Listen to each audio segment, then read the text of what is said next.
My husband was in the hospital when my 5-year-old whispered, "Mom, do you know what's on Dad's back?" Confused, I asked what she meant. She lifted the sheet. In that instant, I couldn't breathe. My daughter has always been the kind of child who notices things, not in a precocious, show-off way. She's not that kind of kid. She's quiet, watchful, the type who sits at the edge of a room and takes everything in before she decides whether to enter it. Her kindergarten teacher, Ms. Portillo, told me at the fall conference that Lucy was extraordinarily observant for her age, and she said it the way you say something that is both a compliment and a small, careful warning. I should have listened more carefully to both the compliment and the warning. What Lucy noticed on a Tuesday afternoon in room 214 of Mercy General Hospital, while her father lay sleeping and I was gathering my coat to go get coffee from the vending machine down the hall. What my 5-year-old daughter, quietly, deliberately, with the gravity of someone who had been carrying a secret until the weight became unbearable, chose to show me. I cannot describe without first telling you that in the 3 seconds between her fingers closing around the edge of that hospital sheet, and the moment she pulled it back, I almost stopped her. Something in her face made me hesitate. Something too old,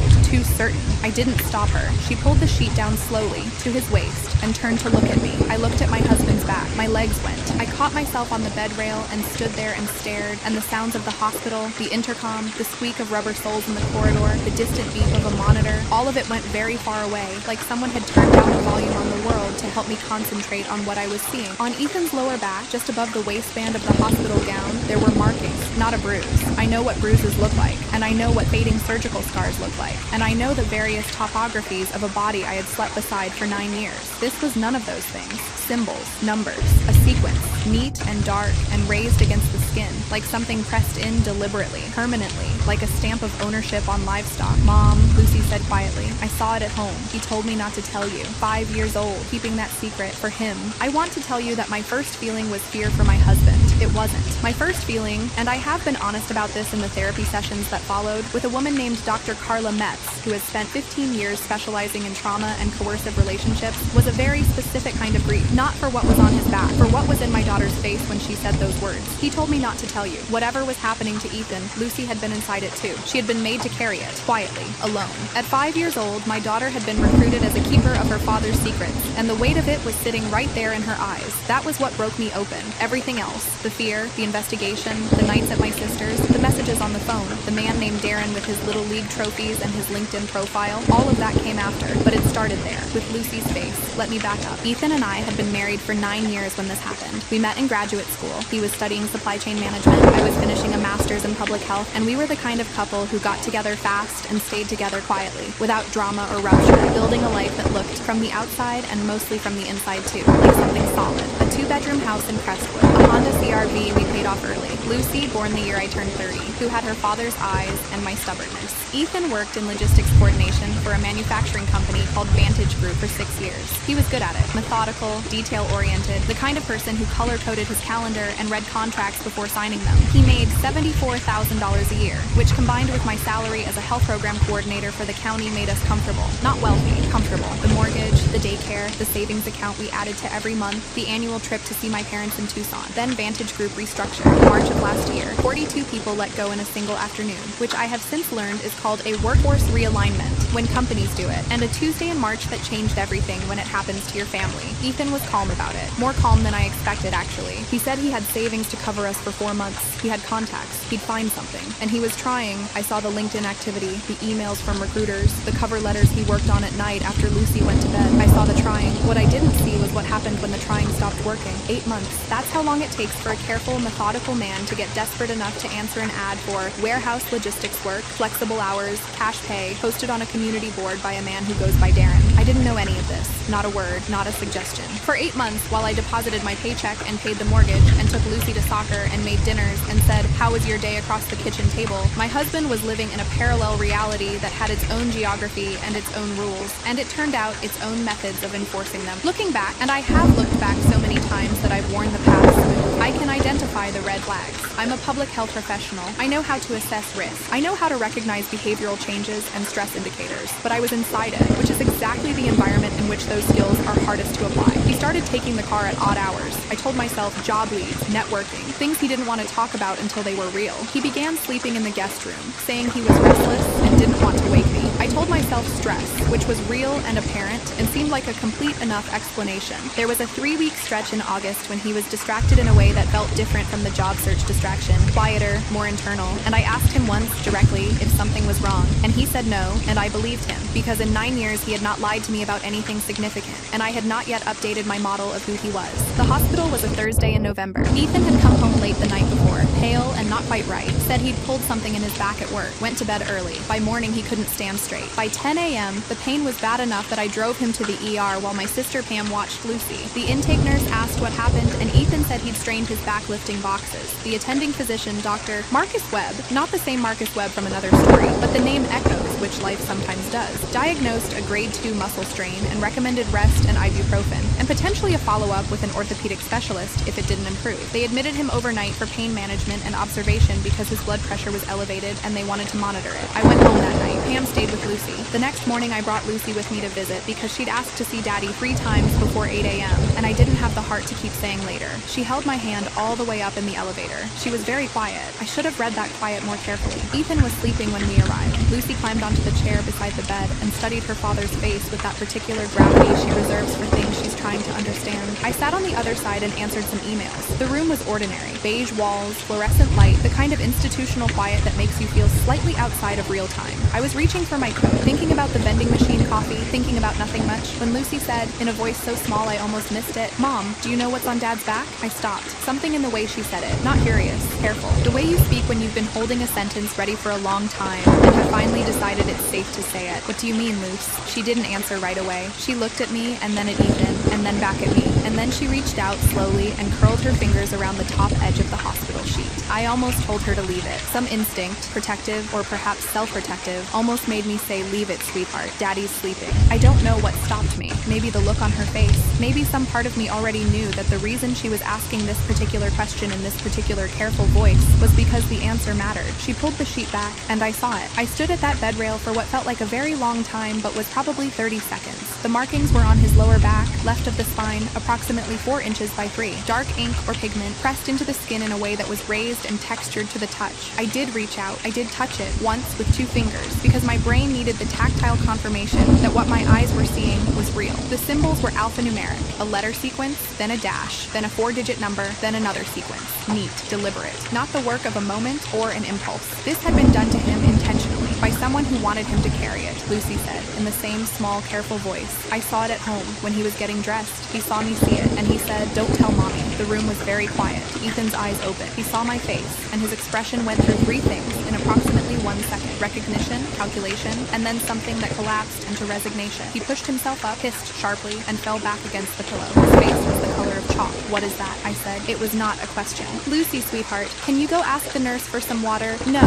I said. My voice was very calm. I have since learned from Dr. Metz that this is a common stress response. The appearance of calm as a coping mechanism, when the alternative is a loss of control that the nervous system calculates would be counterproductive. At the time, I simply knew that I needed to stay upright and speak clearly, and not let my daughter see me fall apart. Lucy looked at me. I shook my head once, slightly. She stayed in her chair. Ethan's jaw tightened. He looked at the ceiling for a moment, and then at me. "Please," he started. "You said not to tell," Lucy whispered. The room went completely silent. He closed his eyes. It took him 3 minutes. He told me in fragments, the way you tell something you've been protecting for a long time. Not linearly, but in pieces that he offered up like parts of something broken, seeing if I could make sense of the shape. Off the books work, after the layoff, a posting online that promised flexible hours and cash pay, a man at a warehouse who called himself Darren and spoke warmly and knew exactly how to talk to a man who was frightened and running out of runway. The first few weeks had been legitimate. Moving inventory, no questions asked, cash in hand. Then the work changed. He was asked to drive things, to not ask what he was driving, to pick up packages from addresses he didn't recognize, and deliver them to people who didn't give names. He tried to walk away after 2 months. Darren had explained at that point why walking away wasn't how it worked. "It's a debt code," Ethan whispered. "They said it's what they use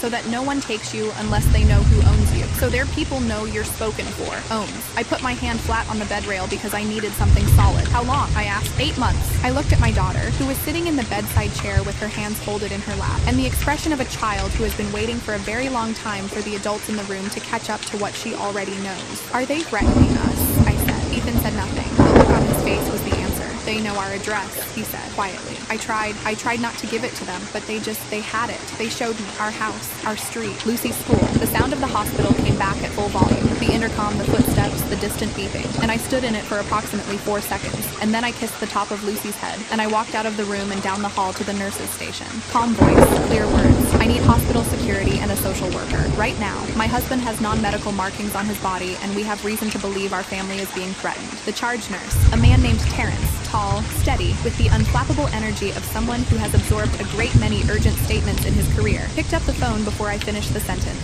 Officer Dana Reyes arrived within 20 minutes. Patrol, but experienced. She'd been with the department for 11 years, she told me later, and had done 2 years in a specialized human trafficking task force before rotating back to general patrol. She did not lead with skepticism, which I had been afraid of. She looked at the markings on Ethan's back, listened to his account, took photographs with her department-issued phone, and then asked him, methodically, to give her everything he had. Names, locations, phone numbers, Ethan gave them. His hand shook through the entire thing. He had saved numbers in his phone under false names, contacts labeled Jake H. and Warehouse M, which he had never shown me, never mentioned, and which he pulled up now and handed to Officer Reyes with something in his face that looked, underneath the fear, like relief. The relief of someone who has been carrying something alone for so long that the act of putting it down, even in circumstances like these, feels like mercy. They've driven past our house, he told her, twice, that I know of. Officer Reyes' expression didn't change, but her voice dropped a register into something harder and more focused. When was the last time? She asked. Last week, he said. Thursday night. She made 2 calls in the hallway outside the room. I stood with Lucy, who had climbed into my lap in the bedside chair and gone very still,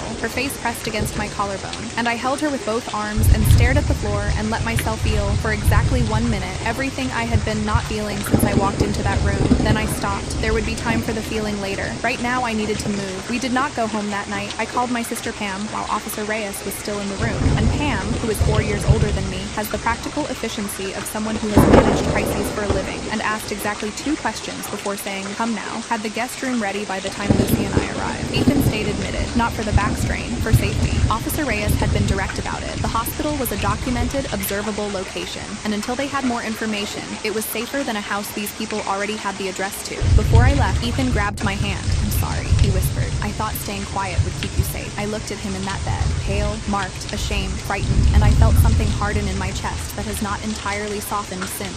Staying quiet didn't keep us safe, I said. It just kept us unprepared. I didn't say it cruelly, but I said it clearly. His eyes closed. I took my daughter and left. At Pam's that night, after Lucy was asleep in the guest room and Pam had gone to bed and the house was quiet with the particular quality of 11 p.m. Quiet that feels both safe and slightly unreal. I sat at the kitchen table with Ethan's phone. He had given it to me before I left, wordlessly, setting it on the blanket beside him the way you give someone something you've been holding too long, and I went through it, all of it. 8 months of messages. His phone password was Lucy's birthday, June 14th. I had known that. He had said it that way when she was born and never changed it, which was either sentimental or careless, depending on how you looked at it, and which I chose. That night, to count as the single piece of good fortune in this entire disaster. I read for 2 hours. The messages were in 3 threads. The first was with the contact labeled Warehouse M. Logistics, scheduling, pickup instructions, nothing that would look alarming to a casual glance. The second was with Jake H. Shorter exchanges, clipped with the specific shorthand of people who don't want to write things down, but sometimes have to. And the third was a thread with a number that wasn't saved under any name at all, just 10 digits. That third thread was where Darren lived. I didn't know it was Darren until I read far enough to find the message where Ethan, in what must have been a moment of either courage or desperation, had written, "Darren, I need to talk to you. I want out. I have a daughter." And the response, which came back 47 minutes later, was, "Everyone has something. That's the point." Then, 3 days later, a photograph. Our house, taken from the street at night with the porch light on. Our front door, the number on the mailbox, Lucy's bicycle, pink with white streamers, leaning against the garage. Ethan had replied, "Please, she's 5. Darren had replied, "I know." My hands were completely steady when I found that message. That fact frightened me more than shaking would have. I had gone somewhere past the emotional register where hands shake, into a colder and more purposeful place. I opened a new browser window. I typed the phone number from Darren's thread into a reverse lookup service. The name that came back was Darren Hollis, age 41. Address in a suburb called Maple Grove, 14 miles from where we lived. I typed the name into Google, LinkedIn, Facebook, a local Chamber of Commerce directory, a profile on a youth sports volunteer page. Darren Hollis, owner of a mid-sized freight brokerage called Pinnacle Transit Solutions, married, 2 children, ages 9 and 12, both at Maple Grove Academy, a private school with an annual tuition I was able to find with one search. He coached Little League on Saturdays. His LinkedIn listed him as a community leader and family-oriented entrepreneur. His Facebook profile photo was him grinning at a Little League award ceremony, arm around a kid half his size, holding a trophy. I stared at that photo for a long time. The kid in the photo was maybe 9, probably the same age as one of Darren's own children. He was smiling up at Darren with the uncomplicated trust of a child who has been coached well and celebrated for it, and Darren was grinning at the camera and everything about the image said, "This is a good man, a community asset, someone you'd trust with your kids." My daughter's bicycle was in that man's phone. I compiled everything, every message, every photograph, every voice note I found in the thread. There were 4, and I listened to each of them twice. And in the third one, I could hear Darren laughing while someone in the background described marking new recruits, using the word property twice and the phrase owns you once, and laughing harder when that phrase was used. I saved everything to my email, to a cloud drive, and to Pam's laptop as a secondary backup. Then I forwarded the complete file, every message, every voice note, the reverse lookup result, the photograph of our house, all of it, to the detective assigned to our case, Detective Alicia Moreno, 15 years with the Organized Crime Division, currently working a joint task force with federal investigators. She had been assigned to our case the day after Officer Reyes filed her initial report, and she had called me that morning to introduce herself and give me her direct line, and asked me to contact her immediately if I found anything relevant. I sent the email at 11:31 p.m., then I sat for a moment, then I did one more thing. Darren Hollis's wife was named Christine. Her Facebook profile was public. I found it in 4 minutes. Her most recent post from that morning, less than 12 hours ago, was a photograph of a coffee cup on a marble countertop, morning light falling across it at the angle of something carefully composed, with the caption, "Grateful for this life," and a small sun emoji. I stared at that post for a long time. Grateful for this life. The house in Maple Grove, the private school, the Little League Saturdays, the freight brokerage, all of it funded, at least in part, by a man who had put a photograph of my daughter's bicycle into a threatening message to a frightened father who just wanted to stop. I thought about what I knew and what she might know, and whether those two things were the same. I thought about Lucy, asleep in the next room with her hands curled under her chin the way she'd slept since she was a baby. I opened Facebook Messenger. I wrote carefully, not with anger, with precision. I introduced myself. I told her my name, my husband's name, the name of the hospital where he was currently admitted. I told her what we had found on his back. I told her that a detective from Organized Crime had been assigned to investigate, and that I had just forwarded her husband's name, phone number, address,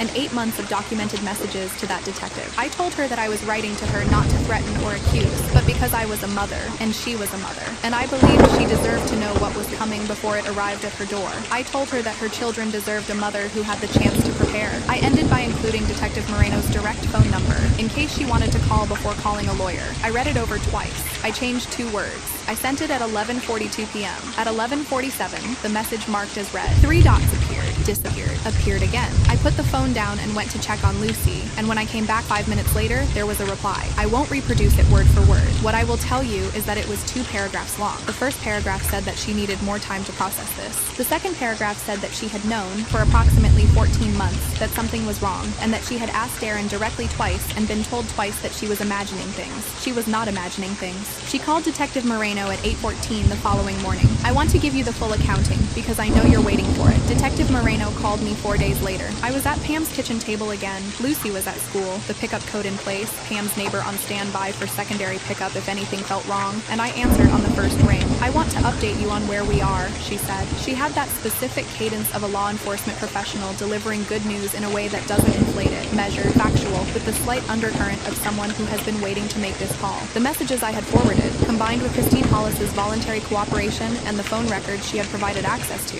had given the task force sufficient grounds for a search warrant. Pinnacle Transit Solutions had been the subject of a parallel investigation for 18 months. Freight brokerage as a cover for controlled substance distribution was, Detective Moreno told me, a pattern the task force had been building a case around for some time, and what we had provided was the personal coercion documentation that transformed a financial investigation into a human trafficking predicate. Darren Hollis was arrested at his home in Maple Grove at 6:47 a.m. on a Wednesday. The charges, as ultimately filed, included coercion, extortion, criminal human trafficking under state statute, and federal controlled substance conspiracy. Gregory Watts, the man who had actually performed the markings, Ethan identified him in a photo array, was arrested the same morning at a warehouse in the industrial district. 3 other men were arrested in the same sweep. I know this because Detective Moreno told me. I also know it because it was on the local news, briefly. A segment about a freight brokerage front and a human trafficking operation and several arrests. Darren's name and face were on the broadcast. The Little League photo, pulled from his public Facebook, appeared on the screen while the anchor spoke. His children were in school when it aired. Christine had taken them there herself that morning. She had called a lawyer the night before, and the lawyer had called the prosecutor, and she had been given the window she needed to prepare her children as best she could for what was coming. I don't know what she told them. I imagine there is no good version of that conversation. I thought about my own daughter, carrying a secret she should never have been asked to carry. I thought about the specific specific, unbearable weight of a child protecting a parent's hidden life, and I genuinely hoped, that Christine's kids would find, over time, the same kind of sturdy, bone-deep okayness that I was watching Lucy slowly locate inside herself with the help of a children's therapist named Sandra, who specialized in family trauma and who had a practice full of toys and a voice that made Lucy's shoulders come down from her ears within the first 10 minutes. Ethan was discharged from the hospital 7 days after all of this began. He came to Pam's house rather than ours, which remained unoccupied while the investigation was active, and a patrol car conducted periodic drive-bys per Detective Moreno's arrangement. He sat down across from me at Pam's kitchen table on a Saturday morning and said, "I don't know how to start." I said, "Start with the truth, all of it, every part." He did. It took 4 hours. Pam took Lucy to the park and came back and took her to lunch and came back again, and Ethan and I were still at that table when they returned. I asked questions. He answered them. Some answers I had already assembled from the phone records and the detective's updates. Others I hadn't. I want to be accurate about what came after, because I've told this story to people who expected a particular ending, and the actual ending is more complicated than satisfying. We are still together. I want to say that plainly. Not because it's triumphant and not because everything is fine, but because it's true. And I think the truth is more useful than a cleaner narrative. We are in couples counseling twice a month with a therapist named Dr. James Okafor, who has a practice specializing in betrayal trauma and family recovery. We are also both in individual therapy. It is not a process I would describe as easy or as resolved or as anything other than ongoing. Ethan made a catastrophic choice, many catastrophic choices across 8 months, each one compounding the last. And the damage to the trust between us is real and deep and will take time to either repair or honestly assess. What I can tell you is that he told the truth, the whole truth, the minute he was in a room where Lucy could witness it. He chose her finally as the reason to stop hiding. I hold on to that. I don't know yet what it means for everything else, but I hold on to it. We moved back into the house in February. Lucy asked if the bad men knew where we lived, and I told her yes, they used to. But they were in a place now where they couldn't drive past anymore. And she thought about this for a long moment with that watchful face of hers. Then she said, "Good," and went to get her bicycle from the garage, the pink one with the white streamers. She rode it up and down the driveway in the late winter sun, and I stood on the porch and watched her, and I thought about what Dr. Metz had said in our last session, that the thing Lucy had done in that hospital room, carrying that secret until she could carry it no more, and then placing it deliberately in the hands of the one person she trusted to do something with it, was not a child's mistake. It was a child's profound, instinctive act of trust. She had trusted me to handle it, and I had. She rode her bicycle to the end of the driveway and turned around and came back, and her streamers caught the wind, and she was laughing at something only she could see, and she was okay. She was okay. That's the ending. Not a courtroom mic drop, not a viral moment, not a line that lands like a verdict. Just my daughter on her bicycle on a cold February afternoon, streamers flying, laughing at the wind. Darren Hollis, at last report, was awaiting trial on 6 federal counts. His LinkedIn profile is still up. The photo with the trophy, the kid half his size. I don't look at it anymore. I watch my daughter ride her bicycle instead, and I think about what it means to be trusted with someone's hardest truth, and I try, every day, imperfectly, honestly, to be worth it.